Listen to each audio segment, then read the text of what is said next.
Nuevo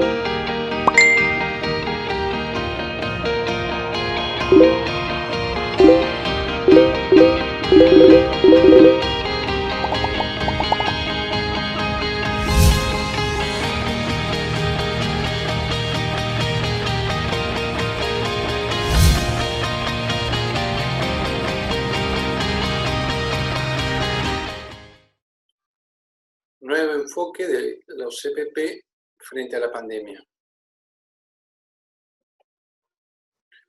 El coronavirus, esta enfermedad de rápido crecimiento, nos va a obligar a replantear el uso de los CPPs.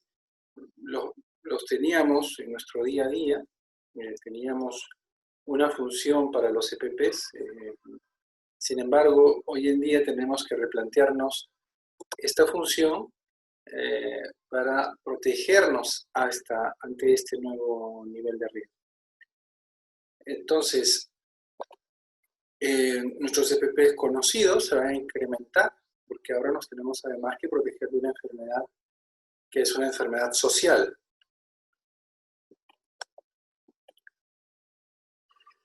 Tenemos que, como principio general de las EPPs, garantizar EPPs para toda persona que esté dentro de obra. Esa es una regla que conocemos siempre, no va a cambiar,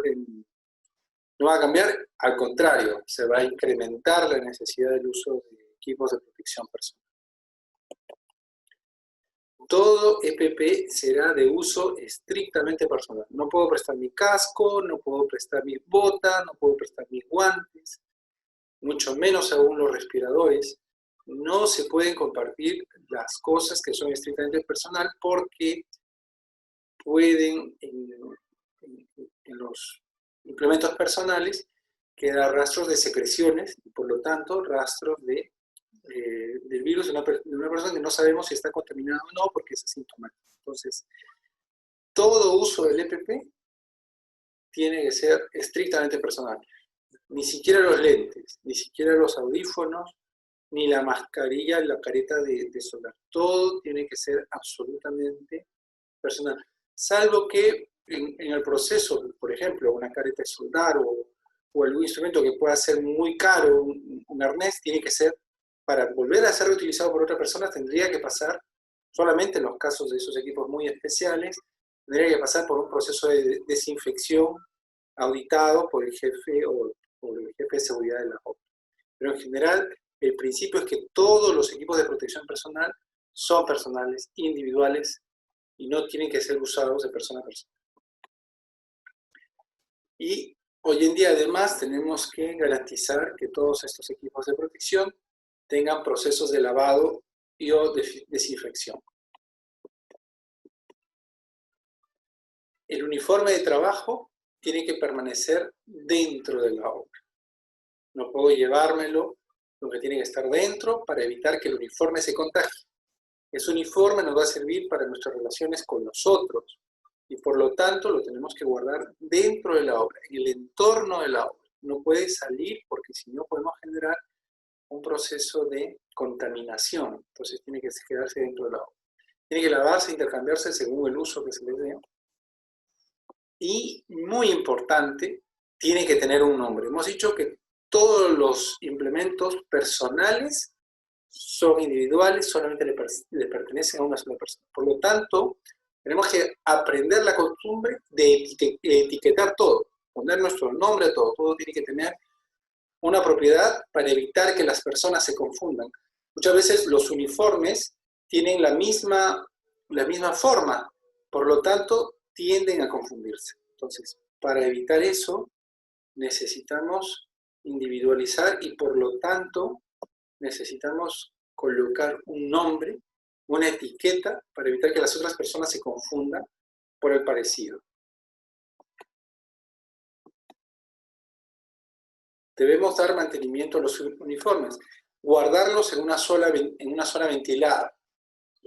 Hay algunos casilleros que son completamente cerrados. Tenemos que buscar que los casilleros tengan rejillas y que puedan permitir que haya ventilación para evitar que haya acumulación de moho y esto puede también acumular y permitir la acumulación de virus y de bacterias. La ventilación ayuda a que los virus y bacterias puedan irse en el ambiente, disiparse y que no exista la carga viral, que es lo que produce las enfermedades. Revisar diariamente la costura para que no existan puntos expuestos. Si no está trabajando con zonas expuestas de manera general, eso evita el riesgo, y además de que pueda existir una mala protección. Y obviamente, como en todo, si el uniforme no está en buen estado, tenemos que acudir al almacén, conversar con el almacenero, explicarle la situación y pedir un nuevo uniforme. Eso es regla general. Los lentes. Los lentes de seguridad tienen gran importancia para evitar la transmisión de los ojos. Hemos hablado de que, de manera general, los virus atacan ahí donde existan mucosas. ¿Dónde existen mucosas? En la boca, en la nariz y en los ojos. Por lo tanto, vamos a proteger todo la zona de ingreso, y hemos hablado de las mascarillas, que es uno de los primeros puntos de protección, pero también tenemos que proteger la zona de la mucosa ocular, y por lo tanto los lentes se convierten, además de la protección contra cualquier proyección de partículas, también para la proyección de, por ejemplo, las personas que hablan fuerte proyectan saliva, y entonces los lentes nos sirven para ese primer bloqueo. Al colocárselo, retirárselo, evitar tocar el rostro, ¿no? Siempre agarramos la zona de los lentes, la parte de los brazuelos, y desde ahí tiramos y los retiramos. No estar tocando la parte del rostro ni quitándomelo, siempre por las zonas laterales para poder hacer los ajustes. Y colocar el nombre. Lo acabamos de decir, el nombre es muy importante para evitar que los lentes se puedan utilizar por otras personas. Y además hacerle un proceso de desinfección y limpieza de forma permanente. Las mascarillas. El caso de las mascarillas normalmente se utilizaba en el sector construcción las mascarillas para protección de polvo. Mascarillas de manera muy frecuente, utilizadas sobre todo por las personas que estaban haciendo las labores de limpieza, las personas que estaban trabajando en la obra húmeda, donde hay bastante polvo, también en los procesos de cepillado, los procesos de preparación de morteros, se generaba mucho polvo, entonces teníamos la mascarilla contra polvo. Pero ahora necesitamos una mascarilla de un poquito mejor filtro. Todas las personas están obligadas ahora a utilizar mascarillas faciales que puedan cubrirnos y protegernos la zona de la nariz y de la boca.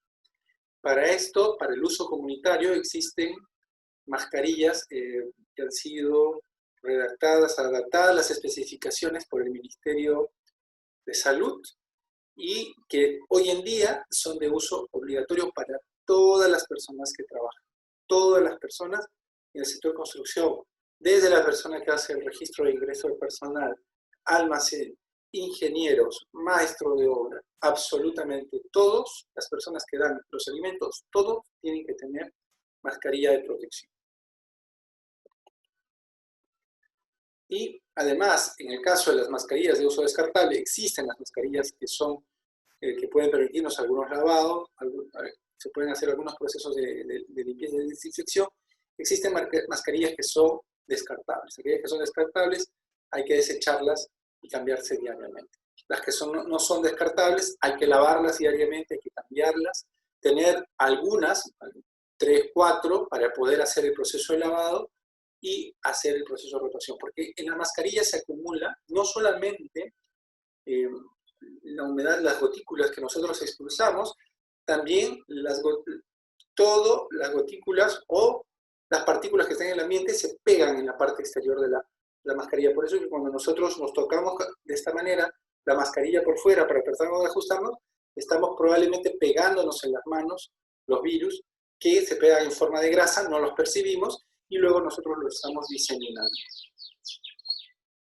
El proceso de colocarse la mascarilla, dependiendo de la forma en que tengan los ajustes, necesitamos primero lavarnos las manos para no contaminar la mascarilla. Luego identificamos la parte de la mascarilla, la parte inferior, para poder hacer el ajuste, y vamos haciendo el ajuste de esta manera. en la parte, cuando nosotros tengamos que ajustar la parte de la nariz, tenemos que hacer una fijación para asegurar estanqueidad y buscar estanqueidad a lo largo, ¿no? Todas las mascarillas tienen un ajuste que nos deben de generar una estanqueidad. Soplamos y vemos que nos salga vapor para estar seguros de que existe estanqueidad de la mascarilla.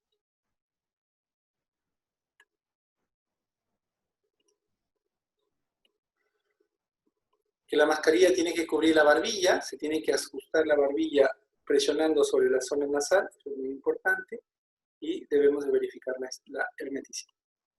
Cuando nos retiremos la mascarilla, nos hemos dicho que vamos a tratar de evitar de tocar la parte porque está en la zona contaminada. Entonces, lo que tenemos que hacer es trabajar siempre, al igual que los lentes, la parte lateral, para poder hacer el desenganche y poder después proceder al proceso de limpieza. Y bueno, en caso de que sea una mascarilla descartable, desecharla. Y si no, si es una mascarilla de uso frecuente, tenemos que ir y lavarla. Una vez que hemos hecho este proceso de limpieza o de desecho de la mascarilla, tenemos que lavarnos las manos. Entonces, en la figura vemos lo que no se debe hacer, no debemos de coger la mascarilla por esta parte, sino debemos de coger la mascarilla por las tiras. Sobre los guantes. Hoy en día todas las personas tienen que utilizar guantes. En el caso además de los guantes que nosotros podemos utilizar en obra, todos, digamos, según el oficio que se tenga en la obra, se utilizan guantes de protección para evitar los cortes en las manos, para evitar una serie de daños. Además de eso, tenemos que utilizar guantes quirúrgicos. Esto para evitar que se propaguen y en todo caso para que sea más fácil la limpieza y que nosotros podamos evitar propagar. Pero sobre todo es muy, muy importante, incluso llevando guantes, evitar que las personas se toquen la cara con los guantes. Entonces, si una persona se quiere limpiar el sudor, por ejemplo, tendrá que tener un pañuelo limpio o pañuelos desechables para poder hacerse la limpieza del rostro. Y una vez que se hace la limpieza del rostro, obviamente tiene que desechar los pañuelos desechables. Siempre se tiene que verificar el estado antes de usarlos para evitar que estén rotos y se tienen que desechar al final del día. Todas las personas de la obra tienen que hacer esta operación. La forma correcta de retirarse los guantes no es simplemente coger por el borde, las manos hacia abajo, cogemos por el borde y luego tiramos para poder retirarlo los guantes. Y con la mano libre podemos sacar por debajo el otro guante y para poder evitar también que se contaminen las dos manos. Todo esto, además, hoy en día se tiene que difundir para poder hacer cumplir las buenas prácticas. Tenemos que comunicar a todas las personas que tenemos nuevos protocolos, tenemos nuestros EPPs, que ahora son de uso absolutamente obligatorio, EPPs mínimos para poder ir a la obra, para poder ingresar, para poder comportarnos dentro de la obra. Dentro del proyecto se tienen que existir avisos informativos para que las personas sepan de la obligatoriedad de los equipos de protección y reportar, obviamente, cualquier conducta contraria a las buenas prácticas. No utilizar ningún EPP que no se encuentre en las condiciones, no podemos, tenemos que nosotros ser conscientes. Acá no vamos a depender si el responsable de seguridad, si el ingeniero residente, si el ingeniero de campo se ha dado cuenta o no, si tenemos equipo de protección personal. Esta es una protección de todos, colectivos, todos tenemos que estar involucrados. Por lo tanto, tenemos que nosotros hacer las verificaciones que los EPPs funcionen. Primero antes de usar cualquier EPP, tenemos que desinfectarnos las manos para evitar que, habiendo tocado alguna superficie contaminada, podamos ir esparciendo el virus. Y además tenemos que hacer un uso adecuado y mantener a los EPPs para que estén en buen estado.